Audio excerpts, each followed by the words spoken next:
Today I want to talk you through my goals for 2025 because I realised that I've just kind of been posting videos on the channel and sharing my training on Strava, but I haven't actually spoken about what I'm targeting and what I'm aiming for at the moment. So let's head out to my new favourite run location here in Leeds, and I'll just take you through my next races, what I hope to achieve in these races, and why I've decided against running another marathon at the moment.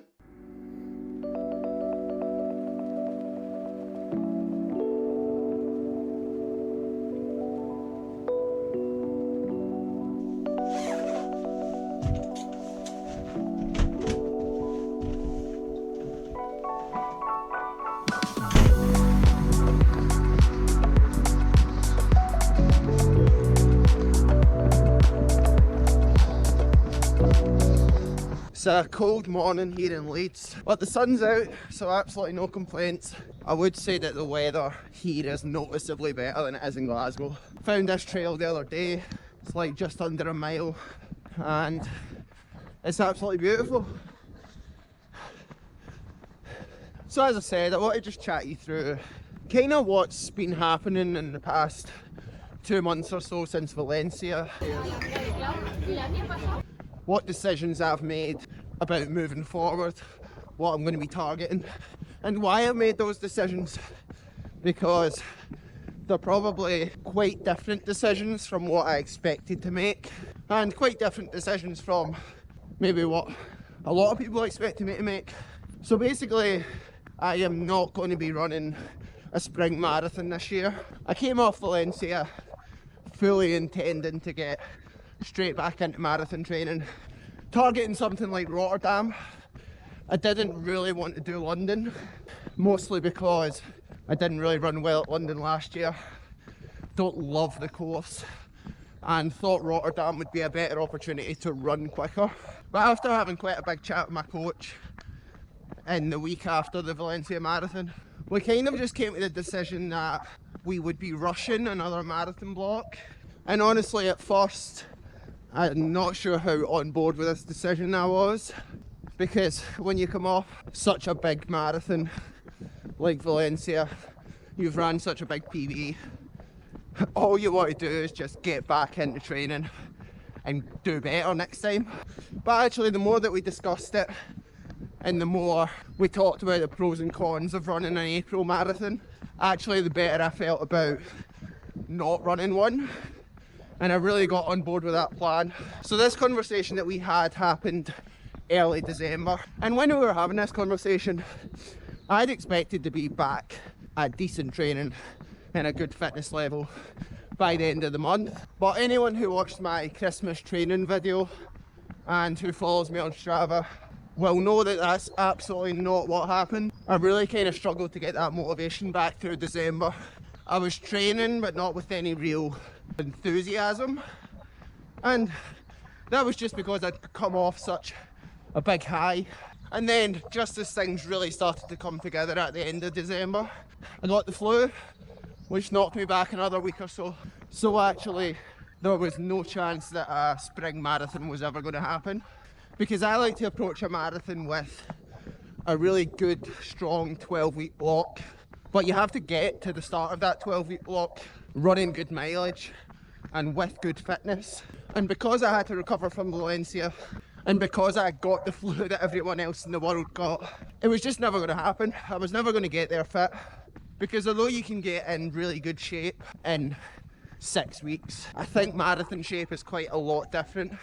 You have to be doing the really specific long runs, and everything has to be locked in for a bit longer. And yeah, that wasn't happening. My coach seemed to know that wasn't happening before we hit any roadblocks. And now I'm really happy with the decision that we made to push back the next marathon to the second half of the year.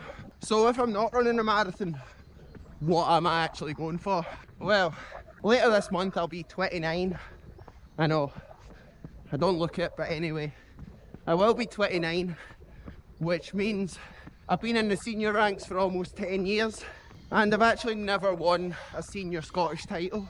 And it's been a big goal of mine for quite a long time. I guess maybe like 5 years since it's been realistic. I got very close in an indoor 3k once, but never actually got the win. So I'm going to be targeting 2 Scottish Championships, the half marathon in Inverness on the 9th of March and the 10 mile champs on the 30th of March. And as I said, I would absolutely love to win one of these, but really the goal is to just finish as high up as possible. These are races, championship races. These aren't races where I'm going to try and attack a PB and run as fast as possible. They're races where I'm really going to try and just finish really high up. And I can honestly say that these past 2 or 3 weeks, I've seen the biggest improvement in my fitness probably ever in such a short period of time. I've been doing constant double threshold sessions every Tuesday and every Friday, and pretty much every time that I go out there and test my lactate, it's better than it was the day before. And I'm going to provide an update video on this because next week will be my last week of purely doing double threshold sessions, so that'll be about 6 weeks of just double threshold. And yeah, I think it'll be really interesting to see how this threshold fitness that I appear to have built translates into a race. I've never done a block of double threshold before, and I haven't actually ran hard since before Valencia.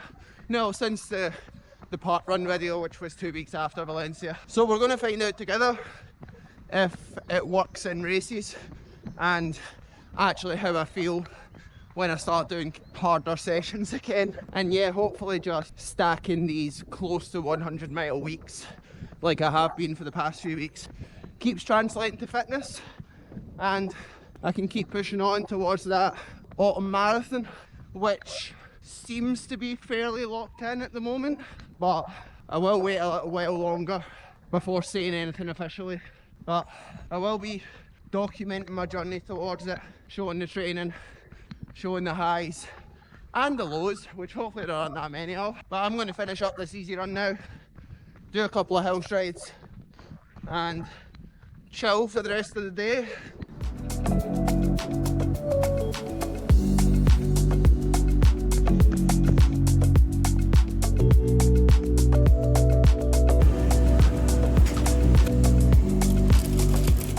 Finishing up the last half mile of the run with some essentials. Lovely.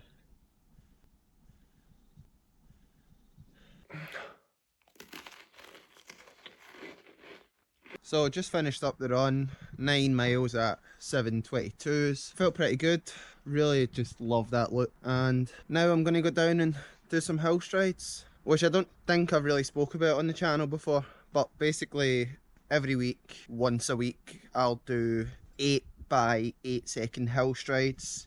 It's kind of just on a hill that's not that steep. You're still running pretty fast up it. You're not going like the same speed that you would on flat, of course, but it's just a kind of gradient that you can really push hard up and run quick. The benefit of it is just to really improve that kind of top end speeds and maximise how fast you can actually run over a shorter distance, because really the faster, there's a really big spider there. Oh wow, I don't think I've seen a spider that big in the UK for a long time. Jesus. Anyway, so the goal is just to like increase your actual top end speed, because the faster you can run over 100 metres, faster you can run over 200 metres, and so on until you get to the marathon, ideally. And just keeping in touch with that speed every week, because even though I'm usually marathon training, I'm not right now, but generally I'm training for the longer distances, still need to be fast, still need to be sharp, and hill strides are a really good way to incorporate that every week without risking injury or really tiring yourself out for the main sessions of the week. So gonna just go here and do 8 by 8 second hills with at least 2 minutes recovery, completely reset the body and ready to go again each time.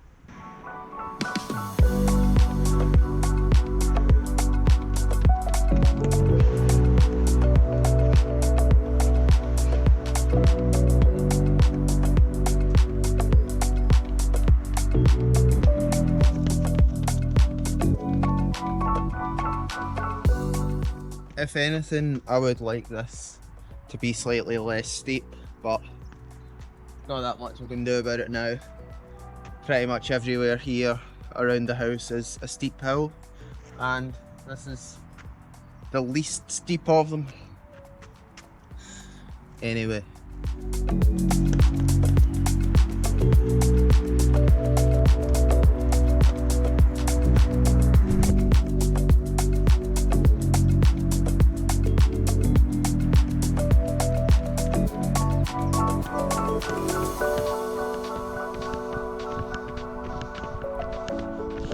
That's running for the morning done. I like to finish up my hill strides with just a short jog to kind of reset the legs. I actually might be running for the day done. Probably just recover for the rest of the day. Gonna go out and have a coffee and probably go to the gym later.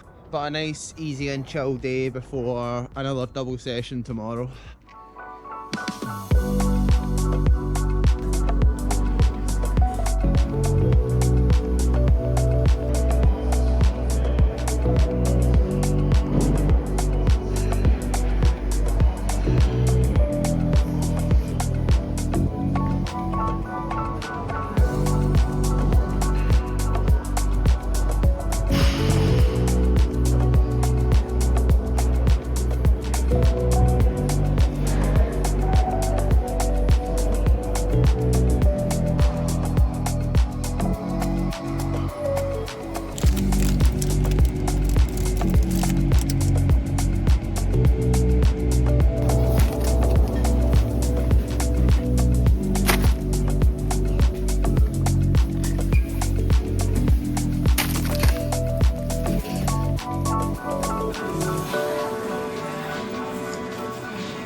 So it's the next day, which means that I can say for an absolute fact that the easy day that I showed you yesterday worked, because I've just finished up my threshold session and it went really, really well. Another big positive step forward. Lactates were perfect. Paces were faster than I've been running.